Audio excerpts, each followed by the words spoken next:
Le magazine littéraire Épilogue est une présentation de la librairie du quartier. Merci à ce précieux partenaire et à leur équipe de libraires. Vos prochaines lectures vous attendent au 1120 Avenue Cartier.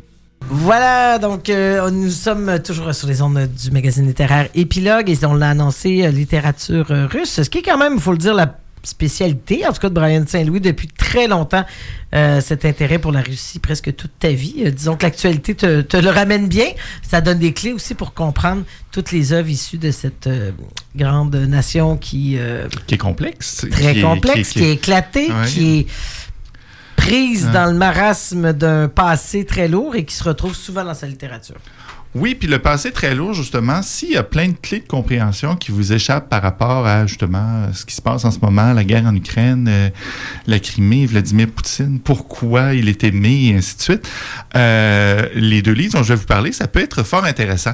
Je vous mentionnais en introduction, Svetlana Alexievitch, elle a remporté le prix Nobel de littérature en 2015. Elle n'est pas russe, elle est biélorusse. En fait, son père est biélorusse, sa mère est ukrainienne. Elle est née en Ukraine, mais à l'âge de 2 ans, elle a déménagé en Biélorussie, rejoindre la famille de son père, à Mozyr, une ville du sud de la Biélorussie. Ça va avoir sa petite importance, je vais vous le mentionner un peu plus tard. Moi, quand elle avait reçu son prix Nobel en 2015, j'ai dit, est-ce que c'est un choix politique, ce prix Nobel-là? C'était après les... Il y a eu 2 événements politiques d'émeute plus importants en Biélorussie dans les dernières années. Il y en a eu un en 2010, il y en a eu un autre en 2020. Les élections, c'est pas vraiment quelque chose qu'ils font très souvent là-bas. Donc, il y avait eu ces manifestations à Minsk donc, contre le président Alexandre Loukachenko. J'ai dit, peut-être qu'on voulait justement souligner un peu le travail d'une plume dissidente qui l'est, mais qui l'est pas en même temps. C'est pas vraiment du contexte très... c'est pas de la dissidence pure que ce qu'elle fait, Svetlana Alexievitch, mais du moins, ça amenait... l'attention sur ce pays-là, donc qui bouge beaucoup, même si on le voit pas. Et elle, plus tard, par contre, il faut mentionner, elle s'est jointe... Elle habitait à ce moment-là en Biélorussie. Elle s'est jointe avec Svetlana Tikhanovskaya, qui était celle qui remplaçait au pied levé son mari qui venait d'être arrêté au moment où il y a eu des élections en 2020. Elle a pris la place de son mari. Il y a eu des élections. On lui a annoncé qu'elle avait eu quelque chose comme 10%, alors que tout le monde disait qu'elle aurait eu plus que ça. Le pouvoir disait quand même, non, on a été élu à 80%. Il y a eu des manifestations monstres pendant des semaines. Je ne sais pas si vous vous en rappelez. Elle a dû fuir en Lituanie. Elle avait organisé un comité duquel faisait partie Svetlana Alexievitch, un peu pour essayer de déstabiliser le pouvoir. Okay. Svetlana Alexievitch, elle a dû quitter la Biélorussie après ça. Elle habite maintenant en Allemagne. Donc, c'est toujours pas réglé, tous ces grands dossiers-là.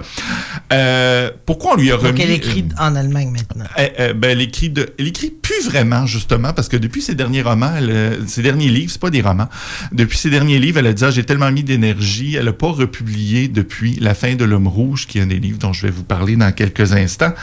Elle écrit, c'est ça, c'est pas des romans, c'est des livres de témoignages. Et là, il y a une controverse un peu autour de justement son travail.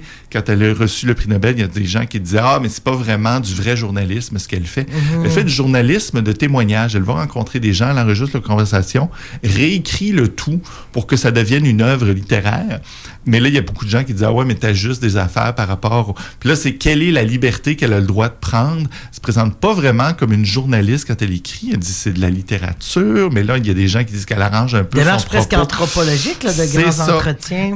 Mais je vous dirais, est-ce que c'est un peu comme avec le Mage du Kremlin, un peu où on disait où est la limite entre la fiction et la réalité? Ouais. Tout fit bien quand même. Quel est le message qu'elle cherche à porter? C'est pas vraiment... c'est pas dichotomique, noir ou blanc. Donc, ce qu'elle présente quand même, c'est très intéressant. Ça va nous permettre de comprendre un peu ce grand pays-là qui était l'URSS, parce qu'elle, justement, en tant qu'Ukrainienne, biélorusse, elle était dans l'URSS, donc pas la Russie. Et j'ai lu 2 de ses livres. La fin de l'homme rouge, qui est une bonne brique, mais honnêtement, ça se lit... j'ai lu ça excessivement rapidement, beaucoup plus vite que d'autres livres, beaucoup plus courts que j'ai confrontés cet été. Donc, des suites de témoignages, elle rencontre des gens et c'est vraiment un chapitre après l'autre, un témoignage tout simplement d'une personne qu'on rencontre. Et c'est un grand voyage dans l'histoire de l'URSS, dans l'histoire de plein de pays. Elle est biélorusse, mais s'est promenée beaucoup. Et là, les témoignages vont de gens qui sont vraiment pro-Poutine, des gens qui auraient aimé ça autre chose, des gens qui étaient pour la démocratie, des gens qui expliquent à quel point la Russie a besoin... C'est un livre qui est plein de phrases dérangeantes et fortes. Je vais vous en donner une. À un moment donné, on dit dans le livre, « Les Russes ont besoin d'un idéal qui leur glace le sang et leur donne la chair de poule. » Et ça revient souvent, cette idée-là, dans le livre, que les Russes ne sont pas des... Nous, on n'est pas comme les autres. Nous, on a besoin de quelqu'un de fort, de part. Le rapport avec Staline revient souvent. Staline qui a tué des millions de personnes et qui continue pourtant d'être une personnalité adulée en Russie. Les gens l'aimaient. Puis on voit des gens, elle rencontre des gens qui ont été déportés dans des goulags, par exemple, qui ont passé des années là, qui n'en veulent pas à Staline, qui continuent comme de chercher des explications sur pourquoi ça s'est passé, pourquoi on avait besoin de faire ça.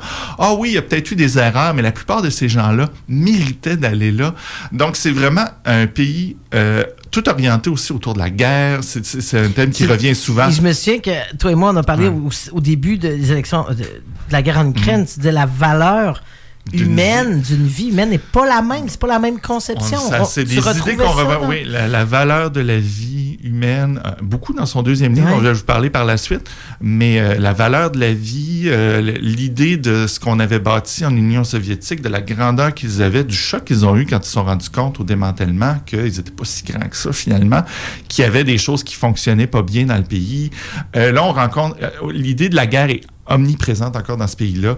Deuxième guerre mondiale, des pays comme la Biélorussie, par exemple, ont perdu le quart de leur population. Des villages complets tués, éliminés de la carte. Quand ils se font relibérer par l'Union soviétique, la paix revient. Non, là, c'est comme, pourquoi vous vous êtes fait envahir? Pourquoi vous n'avez pas résisté? Des tonnes de gens redéportés parce qu'ils sont vus comme des ennemis, parce qu'ils se sont laissés envahir par les Allemands. Et là, on rentre après dans, je veux dire, la guerre en Afghanistan, la guerre en Tchétchénie. La guerre est toujours omniprésente. Et la guerre, elle peut arriver en un claquement de doigts. Je vous parlais de passages où elle va dans d'autres républiques. Par exemple, on nous parle de pays comme l'Arménie et l'Azerbaïdjan qui ont été en guerre. Au Tadjikistan, il y a une guerre civile épouvantable. Des gens où tout le monde était soviétique, ça allait bien. Et du jour au lendemain, tout à coup, on est en Géorgie. Ouais, mais t'es-tu un Géorgien? T'es-tu un Russe? T'es-tu un Ossète? Et là, tout à coup, des ethnies qui, la veille, étaient tout le monde dans le marché public, tout le monde ensemble, tout à coup, se tuent, s'entretuent, se violent, tuent des bébés. Il y a des scènes épouvantables d'horreur dans ce livre-là. Des histoires un peu oubliées, pourtant qui sont arrivées dans les années 90. Et elle rencontre, c'est ça, ces gens-là, c'est des gens du quotidien qui font juste dire, c'est toujours, c'est pas intéressant, moi, ma vie, ma maman, mais il s'est passé ça. Et c'est des histoires d'horreur qui montrent un peu tout le psyché russe, soviétique. De tolérance à l'horreur. Il y a une tolérance à l'horreur épouvantable qui montre à quel point c'est dangereux. Moi, c'est une question que j'ai pour de vrai dans la vie philosophique, réfléchissez-y. Il y a ces pays-là où l'horreur et la vie humaine, c'est ça, c'est complètement différent. Puis nous, on a tellement des questions existentialistes sur les toilettes unisexes puis des affaires de même. Si ces pays-là nous envahissaient du jour au lendemain, là, on serait horrifié par l'horreur qui peut nous arriver comme ça, alors qu'on pense que ça se peut pas. Là. On a sous nos yeux un président américain qui ridiculise d'éventuels détenus dans une prison entourée d'alligators. Je veux dire, la désensibilisation de l'ennemi est amorcée. C'est ça. Donc, mais tant de témoignages qui vont dans toutes les directions, dans plein de pays qui n'existaient pas, qui existent maintenant. Un portrait fascinant de gens pro-dictature contre la dictature. On voit l'humiliation qu'a subi aussi la Russie dans les années 90, de s'imaginer si grand, d'être tombé tout à coup, les oligarques qui sont arrivés, les dilapidations de la richesse, le retour de Poutine. Il y a tellement de choses qui se mettent en place dans ce livre-là. Si elle a retouché les témoignages, c'est possible, mais vraiment, c'est une grosse brique. C'est sûr que c'est lourd, c'est un peu démoralisant, mais excessivement intéressant si vous voulez comprendre un peu toute la pensée de ce peuple-là. On parlait de valeur de vie humaine. Elle a aussi cet autre livre qu'elle a fait, ça s'appelle « La supplication, Tchernobyl, chronique d'un monde après l'apocalypse », Comme je le disais, elle est née elle habitait dans le sud de la Biélorussie, dans la ville de Mozyr. Tchernobyl, en 1986, on en a beaucoup parlé parce que la centrale est en Ukraine, c'était l'Union soviétique, mais la très, très grande majorité des radiations sont retombées sur la Biélorussie, donc qui était juste au nord de la centrale. Les vents étaient dans ce sens-là à ce moment-là. Et c'est de voir comment ce drame-là, qui est arrivé il y a quand même une quarantaine, qui aura 40 ans l'année prochaine, ça a bouleversé. Et là, c'est de voir comment les autorités soviétiques ont géré ça, comment la vie humaine avait peu de valeur, des gens qu'on a déplacés en retard, des gens à qui on n'a pas donné de médication sur le coup pour ne pas semer le drame. Il y a encore une fois, c'est des témoignages qu'elle livre, des liquidateurs qui ont pogné des cancers, des femmes de personnes qui ont été envoyées là le lendemain pour pelleter à main nue des bardeaux sur le toit de la centrale qui est encore en train de brûler, des gens qui ont été déportés sans qu'on leur explique absolument rien en leur disant « Oh, vous partez pour 2 jours, ramassez quelques affaires. » Ils sont jamais revenus. Des gens qui sont revenus habiter dans les zones interdites où ils disent « Ben, c'est quoi la radiation? » Et là, c'était notre rapport aussi à la COVID. Là, c'est la même chose. On la voit pas, la radiation. Ouais. Moi, on me parle de ça, j'ai jamais vu ça. Je reviens, mais c'est des cas de cancer. Et là, on voit aussi maintenant la Biélorussie parle peu de Tchernobyl encore. Il y a des gens qui habitent là alors que c'est contaminé, à n'en plus finir. Des phrases tristes, là, des liquidateurs qui parlent qui retournaient là-bas pour tuer des chats et des chiens, que les gens n'avaient pas le droit de traîner avec eux, puis que là, ils pelletaient de la...